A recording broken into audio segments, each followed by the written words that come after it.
Hello guys, welcome to our channel. So आज हमारी जो ये वीडियो है ये बेसिकली पार्ट 5 है, यानी कि ब्लॉक 5 पे इस पे हम लोग चर्चा करने वाले हैं।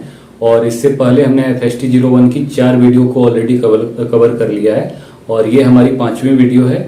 इसमें हम लोग बेसिकली एक जो है ब्लॉक के ऊपर चर्चा करेंगे, ब्लॉक 5 पे। और इससे पहले वाली वीडियो अगर आपने नहीं देखा है तो आप जाके प्लेलिस्ट में देख सकते हैं। प्लेलिस्ट में FST01 एग्जाम स्पेशल की एक सीरीज बनी हुई है, उसमें सारी वीडियो आपको मिल जाएगी। बाकी अगर आप PDF लेना चाहते हैं तो PDF की फी 20 रुपीज है। आपको व्हाट्सएप नंबर जो है स्क्रीन पे मिल जाएगी, वहां से आप हमें मैसेज करके वो PDF परचेस कर सकते हैं। बाकी यहाँ पे भी सारा जो इम्पोर्टेंट टॉपिक्स है आपको कवर कराया जाएगा। MCQs PDF में बेसिकली होते हैं और आपके एग्जाम के लिए FST01 बहुत ही ज्यादा जरूरी है।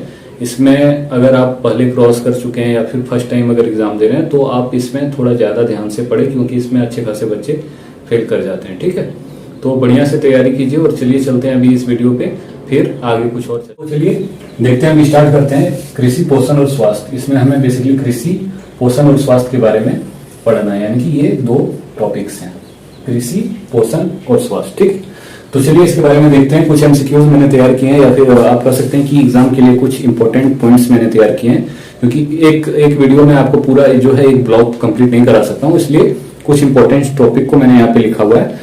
आशा करते हैं कि ये वीडियो जो है आपके एग्जाम में काफी ये सारे क्वेश्चन मैच कर जाएगी। ठीक है, तो चलिए देखते हैं यहाँ पे दूध में प्रोटीन। ठीक है, दूध में कौन सा प्रोटीन पाया जाता है? तो ये दूध में जो पाया जाता है वो केसिन नाम का प्रोटीन पाया जाता है। तो अगर एग्जाम में आए तो लिख देना आपको, दूध में पाया जाता है केसिन। ठीक है, अब अगला है कौन से विटामिन में कोबाल्ट की मात्रा पाई जाती है, ऐसा क्वेश्चन आता है तो आपको वहां पे लिखना है vitamin B12। Okay, vitamin B12 जो होता है इसमें कोबाल्ट बेसिकली पाया जाता है। अब चलिए अगला क्वेश्चन पे चलते हैं कि वसा में घुलनशील, वसा में याद रखिएगा, वसा में घुलनशील विटामिन जो होता है वो कौन सा है? तो आप बेसिकली इस तरह से याद रखिए जिस तरह की मैंने रखा है। ए को सबसे पहले ए जो होता है वसा में घुलनशील होता है, उसके बाद बी और सी नहीं होता है, डी होता है, ई होता है और के होता है। यानी कि बी और सी को छोड़ के, ठीक है, सभी जो है विटामिन ये वसा में घुलनशील होते हैं। अगला क्वेश्चन है हमारा कि स्कर्वी रोग कौन से विटामिन की कमी के कारण होता है? तो स्कर्वी रोग जो है बेसिकली विटामिन सी के कमी के कारण होता है। ठीक है, विटामिन ए सबसे अधिक किसमें पाया जाता है? तो विटामिन ए का सबसे अच्छा स्रोत जो है वो होता है गाजर। ठीक है, अब चलिए अगले क्वेश्चन पे चलते हैं। जल में घुलनशील विटामिन, देखिए यहाँ पे ये तो वसा में हो गया और ये हो गया हमारा जल में। ठीक है, ये वसा में, यानी कि वसा में घुलनशील विटामिन अगर बोले तो हो जाएगा ADE के। जल में घुलनशील विटामिन बोले तो विटामिन बी और सी। ठीक है, अब चलिए अगला क्वेश्चन है विटामिन ए सबसे अधिक किसमें पाया जाता है? तो गाजर, ये हम लोगों ने चर्चा कर लिया है। अगला है कि एक कार्यशील महिला को प्रतिदिन कितना प्रोटीन लेना चाहिए? एक काम करने वाली महिला को प्रतिदिन कितनी प्रोटीन की आवश्यकता होती है? तो 45 ग्राम। ठीक है, इसका आंसर हो जाएगा 45 ग्राम। चलिए उसके अगले पे चलते हैं। ये हो गया हमारा गोल्डन चावल। ठीक है, गोल्डन चावल में कौन सा विटामिन पाया जाता है? ऐसा क्वेश्चन आएगा आपको तो वहां पे आपको देना है विटामिन ए पाया जाता है। ठीक है, गोल्डन राइस में बेसिकली विटामिन ए पाया जाता है। अगला क्वेश्चन है हमारा राष्ट्रीय पोषण संस्थान। ठीक है, इसे याद रखें क्योंकि पोषण से रिलेटेड अगर चैप्टर है तो ये पूछा जा सकता है कि राष्ट्रीय पोषण जो है संस्थान कहाँ है भारत में? तो ये आंध्र प्रदेश में है। ठीक है, आंध्र प्रदेश में बेसिकली जो है ये है स्थित। अगला है हमारा, यहाँ पे देखिए, यहाँ पे बेसिकली मैंने कुछ विटामिन लिखे हैं, उसके साइड में उसके कारण होने वाले रोग के नाम लिख दिए हैं। ठीक है, विटामिन ए के कारण रतौंधी होता है, विटामिन बी के कारण बेरी होता है, विटामिन सी के कारण जो है स्कर्वी, यहाँ पे मैंने बता ही दिया, विटामिन डी के कारण रिकेट्स, और विटामिन के कारण जो होता है रक्त का थक्का ना जमना। ठीक है, उसके कारण होता है। अब चलिए अगले पे चलते हैं। गाय का दूध पीला क्यों होता है? ठीक है, गाय का दूध पीला क्यों होता है? तो क्यों होता है पीला? गाय का दूध पीला या सफेद रंग का होता है, ये क्यों होता है? तो बेसिकली हम लोग देखते हैं गाय का दूध जो होता है वो पूरा सफेद नहीं होता है, उसमें थोड़ा सा पीलापन पाया जाता है। ये बेसिकली किसके कारण होता है? तो दूध में जो है केसिन के साथ साथ, केसिन जो है दूध में पाया जाने वाला मुख्य जो है प्रोटीन है। ठीक है, लेकिन उसके साथ ही साथ उसमें केरोटीन पाया जाता है, और केरोटीन इसके साथ में, यानी कि दूध को पीला तो बनाता ही है, उसके साथ कौन और एक चीज में पाया जाता है केरोटीन, तो वो है गाजर। ठीक है, गाजर में बेसिकली केरोटीन पाया जाता है। यहाँ पे आपको लिख देता हूं मैं। ठीक है, केरोटीन। ठीक है, केरोटीन गाजर में पाया जाता है। तो केरोटीन दूध केसिन के साथ जो है दूध में पाया जाता है, जिसके कारण दूध का रंग जो होता है पीला सफेद होता है। ठीक है, पीला सफेद। अब चलिए अगले क्वेश्चन पे चलते हैं। एड्स के बारे में यहाँ पे देख लीजिए। एड्स का जो है, एड्स का किसके कारण होता है? तो ये बेसिकली जीवाणु के कारण होता है। ठीक है, अगला जो है विटामिन का खोज किसने किया था? तो विटामिन का खोज किसने किया था? फंक ने किया था। इंपॉर्टेंट क्वेश्चन है, याद रखिए, फंक ने किया था। ठीक है, अगला है हमारा कि भारत में कुल कृषि भूमि कितना है? तो भारत में कुल भूमि का कृषि जो जिसमें होता है उस भूमि का प्रतिशत जो है 52.7% है, यानी 52.7% जो है भूमि पर खेती होता है। जीडीपी में कृषि का योगदान कितना है? तो 13.9% जो है जीडीपी में कृषि का योगदान है। भारत में कुल कृषि भूमि, ये तो हम लोगों ने चर्चा कर ही लिया, ये भी चर्चा हो गया। भारत में सिंचाई का सबसे महत्वपूर्ण साधन क्या है? तो ओवरऑल अगर पूछा जाए कि भारत में सिंचाई का सबसे महत्वपूर्ण साधन, तो हम लोग को नहरें देना है। ठीक है, लेकिन अगर बोला जाए जनरली कौन से चीज से होता है, तो वो जो है सर्वप्रथम स्रोत, यानी कि सबसे पहले यूज किया जाने वाला ये हो जाएगा कुआं तथा नलकूप।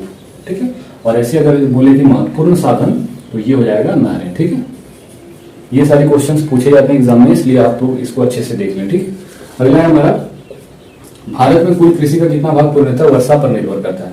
ठीक है, पूर्ण रूप से वर्षा पर निर्भर मतलब कितना परसेंट कृषि है? तो 55%। अब देखिए टोटल भूमि कितना है, वो होता है 52.7। टोटल कितना जो है भूमि जो है कितना परसेंट जो होता है, जैसे 100% कृषि हुआ, ठीक है, उसमें से 55% जो होता है पूरा रूप से जो है वर्षा पर निर्भर होता है, और जो है 45% जो है वो सिंचाई के द्वारा जो है उसको पूरा कर लिया जाता है। ठीक, अब अगला जो है हमारा क्वेश्चन कि दक्षिण पश्चिम मानसून जो आता है वो कहाँ से स्टार्ट होता है? दक्षिण यानी कि साउथ वेस्ट मानसून जो होता है वो कहाँ से स्टार्ट होता है? तो ये बेसिकली केरल से स्टार्ट होता है। ठीक है, आप लोग इसे भी देख लें। अगला है हमारा कि हरित क्रांति। ठीक है, हरित क्रांति देखिए, जब भी हम लोग को कृषि से रिलेटेड बात होता है उसमें हरित क्रांति बहुत ही इंपॉर्टेंट फैक्टर है, यानी कि इंपॉर्टेंट टॉपिक है। ठीक है, तो उसके बारे में तो हमें जानना ही है, इसलिए हरित क्रांति जो है इसमें सबसे सफल जो है कौन सा हमारा जो कर सकते हैं इसको, कौन सा जो है किसका उत्पादन सबसे अधिक सफलतापूर्वक हुआ? तो वो हो जाएगा हमारा गेहूं। ठीक है, गेहूं का उत्पादन सबसे ज्यादा सफल रहा। ठीक है, सबसे असफल कौन रहा? तो ये दलहन रहा। दलहन जो है सबसे असफल रहा और गेहूं सबसे सफल रहा। आप देखिएगा ये। ठीक है, अगर बोला जाए कि भारत में जो है ये हरित क्रांति के जनक कौन थे? तो भारत में हरित क्रांति के जनक जो थे वो थे ए.एस. स्वामीनाथन। ठीक है, ए.एस. स्वामीनाथन जो थे ये भारत में हरित क्रांति के जनक थे। अगर विश्व में बोला जाए तो नॉर्मन बोरलॉग। ठीक है, यहाँ पे देखिए विश्व में मैंने लिख दिया है, ये हो जाएंगे नॉर्मन बोरलॉग। भारत में बोला जाए तो ए.एस. स्वामीनाथन। ठीक है, अगर बोला जाए कि ऑपरेशन फ्लड किससे रिलेटेड है? तो ऑपरेशन फ्लड दूध उत्पादन से, यानी दूध उत्पादन से रिलेटेड है, और इसका स्टार्ट कब हुआ था? 1970 में, यानी 1970 में। ठीक है, हरित क्रांति शब्द के, ठीक है, शब्द के प्रतिपादक कौन थे? शब्द का जो है ये सबसे पहले इसका निर्माण किसने किया था? तो विलियम गॉड, इन्होंने हरित क्रांति का ये किया था। ठीक है, अब चलिए अगला है हमारा कि हरित क्रांति का जो है सबसे महत्वपूर्ण वर्ष भारत में कौन सा रहा? तो 1966 से 67। ठीक है, 1966 से 1967। ठीक है, अगला है पीली क्रांति।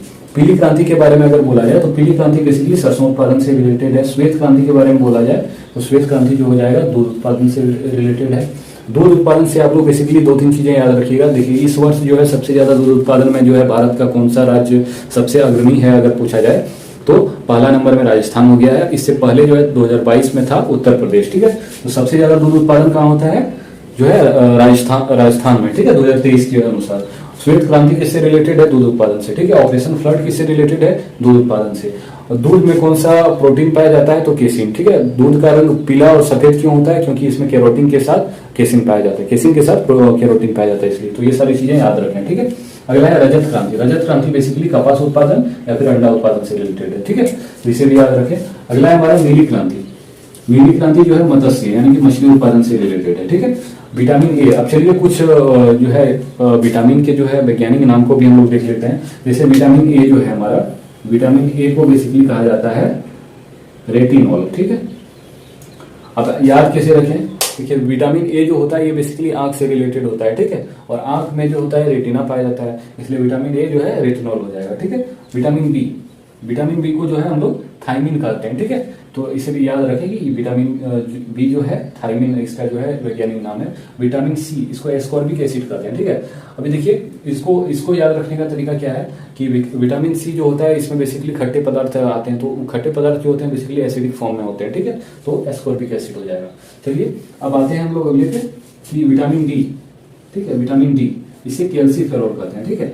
कैल्सीफेरॉल कहते हैं क्योंकि इसमें बेसिकली जो है विटामिन डी के कमी के कारण रिकेट्स रोग होता है, जो बेसिकली हड्डी से संबंधित है, ठीक है। इसलिए हड्डी में कौन सा तत्व पाया जाता है, कैल्शियम तत्व पाया जाता है, ठीक है, जिसके कारण इसका नाम कैल्सीफेरॉल रख दिया गया, यानी विटामिन डी कैल्सीफेरॉल हो जाएगा। विटामिन के जो हो जाएगा फाइलोक्विनोन, ठीक है, फाइलोक्विनोन। इसमें विटामिन के कारण कौन सा ये होता है, रोग होता है, इसमें जो है रक्त जो होता है वो थक्का नहीं जमता है, वो लगातार बहते रहता है, ठीक है। और इससे जो है ये जो है रोग सबसे पहले जो है किसको हुआ था, ये ब्रिटेन की महारानी को हुआ था, समझिए ना। तो इसे याद रखें, इसे जो है बेसिकली रॉयल डिजीज भी कहा जाता है, ठीक है। तो विटामिन के कारण होता है फाइलोक्विनोन, ठीक है। अगला है हमारा थाइफॉइड, ठीक है। थाइफॉइड जो होता है टाइफाइड, ठीक है। टाइफाइड जो होता है बेसिकली ये होता है आंत में, ठीक है, आंत को प्रभावित करता है टाइफाइड। अगला है जेनेटिक कौन सा जेनेटिक डिजीज, यहाँ पे मैं लिख देता हूं, जेनेटिक डिजीज कौन सा है, ये है हीमोफीलिया, ठीक है, हीमोफीलिया।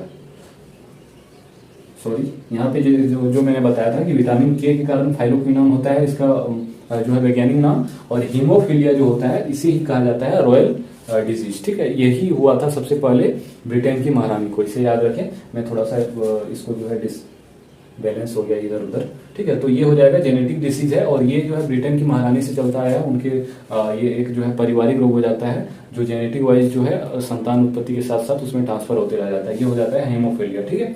अगला हम लोग आते हैं पीलिया। तो पीलिया बेसिकली जॉन्डिस को कहा जाता है, ये लीवर को इफेक्ट करता है, ओके। हैजा जो होता है ये जीवाणु के कारण होता है, इसे याद रखें। खसरा जो होता है ये विषाणु के कारण यानी कि वायरस के कारण होता है। कैंसर उपचार के लिए जो है कीमियोथेरेपी या फिर इसको केमोथेरेपी कहा जाता है, इसका सहारा लिया जाता है। अगला जो है हमारा मानव शरीर में ईंधन के रूप में कौन सा ये है कार्य करता है, ठीक है। तो कार्बोहाइड्रेट हो जाएगा, जो ईंधन के रूप में ऊर्जा प्रदान करता है। तो ये थी हमारी जो है ब्लॉक 5 से रिलेटेड इंपॉर्टेंट क्वेश्चन, जो बेसिकली आपके एग्जाम में पूछे जाने चाहिए। बाकी एग्जामिनर अब क्या कहाँ से क्वेश्चन सेट करता है ये उसके ऊपर डिपेंड करता है, but according to your chapter this points are very important for your exam, okay. So इसको अच्छे तरीके से पढ़ें और अपने एग्जाम की तैयारी करें। और जो मैं पहले बताया था कि कुछ बातें करते हैं बाद में, तो ये मतलब वो ये बात है कि अगर आपको, जैसे कि आपका एग्जाम आ रहा है, एग्जाम में आपके बहुत सारे सब्जेक्ट कोड होते हैं। अब सारे सब्जेक्ट कोड के जो होते हैं, आप जिस भी सब्जेक्ट कोड में थोड़ा बहुत आपको परेशानी लगे, थोड़ा बहुत जो है लगे कि आप इसमें क्रॉस कर सकते हैं, या फिर आपको थोड़ी बहुत हेल्प चाहिए, तो आप उस सब्जेक्ट कोड को लिख के जो है हमें कमेंट कर सकते हो। मैं उसके लिए आपको पर्टिकुलर उसके जो इंपॉर्टेंट टॉपिक होते हैं उसके ऊपर मैं वीडियो बनाऊंगा, उतने को आप पढ़ लेते हो तो डेफिनेटली आप लोग पास कर जाओगे या फिर अच्छे मार्क्स ले आओगे, ठीक है। तो इसी तरह से आप हमारे साथ जुड़े रहें। अगर आपके आसपास में भाई बहन कोई भी परिवार वाले सदस्य जो है इग्नू से ग्रेजुएशन कर रहे हैं, आपके दोस्त साथी अगर कोई कर रहे हैं, तो आप उसे हमारा चैनल जो है प्रेफर कर सकते हैं, उन्हें भी थोड़ा बहुत हेल्प हो जाएगा, ओके। और मिलते हैं अगले वीडियो पे फिर से ब्लॉग 6 के साथ। धन्यवाद।